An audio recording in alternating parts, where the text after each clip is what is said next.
Alright guys, so a lot of you either know somebody who was affected by the recent blizzard or you were affected yourself. For me, one of the biggest things that I lost was my white speckled rattlesnake. This is going to be the hardest thing to find again or come across again for me because it took 3 days of hiking through the Arizona desert just to find this guy, and I had like such an amazing time and experience, you know, going after, and I wanted to preserve him for that reason, so I could always kind of have him around, be able to look at him and remember that story. So today I'm going to preserve a white speckled rattlesnake, and this is going to be a little bit different from my chameleon video because I've learned a couple things that you can do better, and then of course this is a venomous animal and you want to make sure you're avoiding the venom glands and the teeth when you're injecting it with formalin. So that's what I've got here.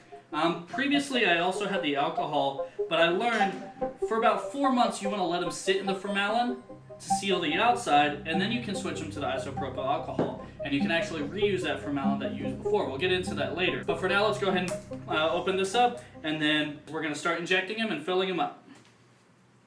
So first things first, put gloves and eyewear on. If you guys remember in my chameleon video, I went to inject the chameleon at one part, and it sprayed back towards my face, and it would have gotten me in the eye if I wasn't wearing these little glasses, which kind of make me look a little ridiculous, but that's fine. I like my eyes. For science. For science. Turn your head and cough. Not again.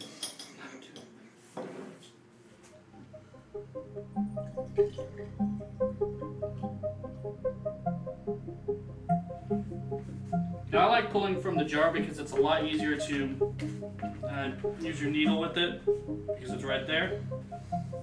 So now, we are also in a well-ventilated area, so it's not as tight, closed-off room because it is a chemical and it does have properties. So,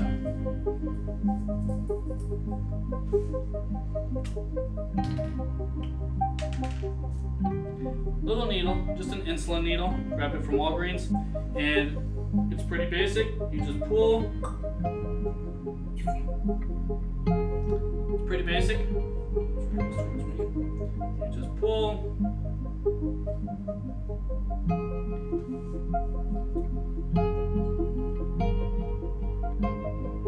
Wait for the liquid to catch up.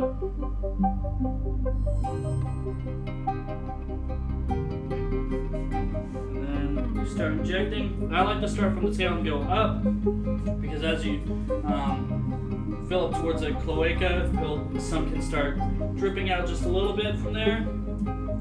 So you just pick your point.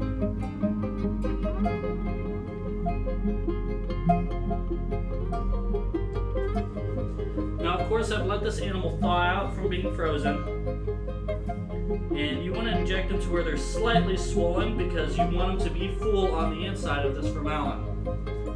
So you'll feel a little bit of swelling there.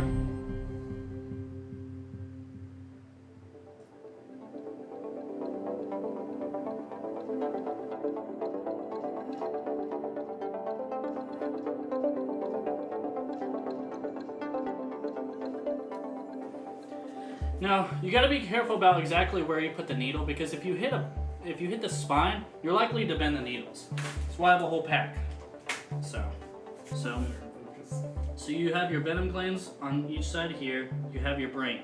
You have to get the brain. So the best part there, I'll let a little into so I'm a little more stable, is right there at the back of the neck.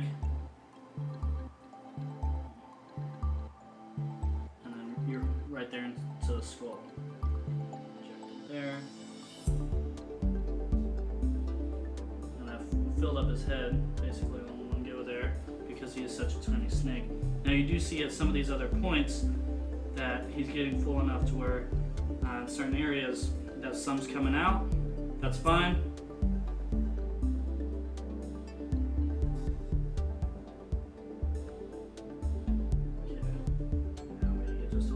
Because we got to get his eyes. Yes, you do have to get the eyes. You have to get the mouth.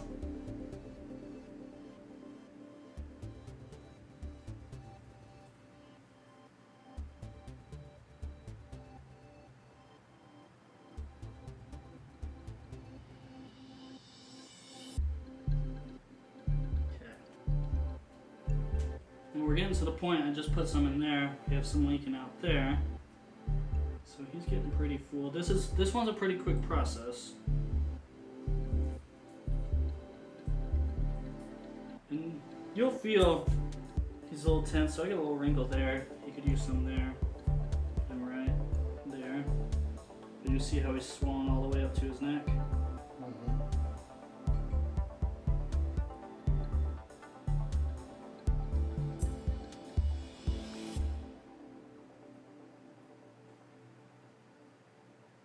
Okay. Now he's a lot more full than he was. You can feel that. Now how you position this animal inside the jar is how he's going to end up staying. That rigor mortis after he unfreezes is really going to set in. So you set him in exactly how you like it.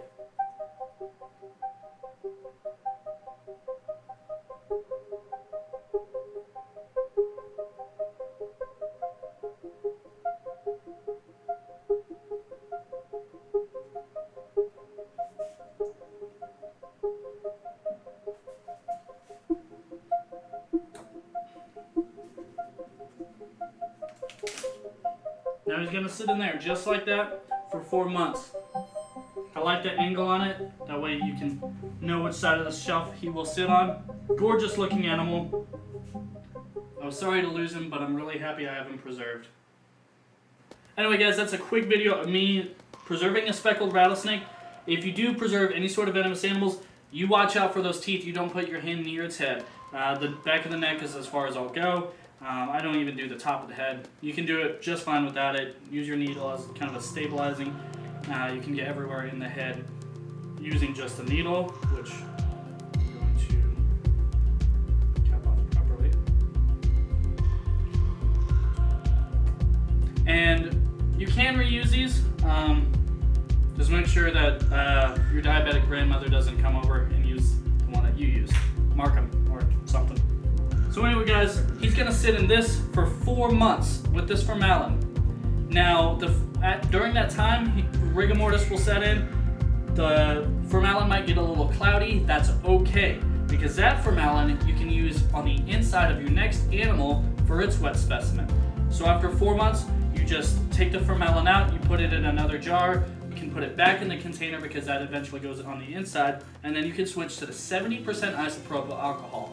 And that is going to keep your jar clean. It's going to not make it so cloudy, but the formalin for 4 months you want to do before you swap to the isopropyl alcohol.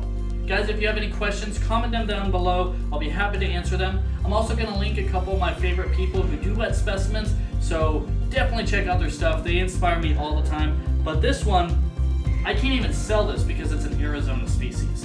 So this one, I either have to gift away, or what I'm gonna do is I'm gonna keep it forever because I love the snake. The snake's name was Bruce.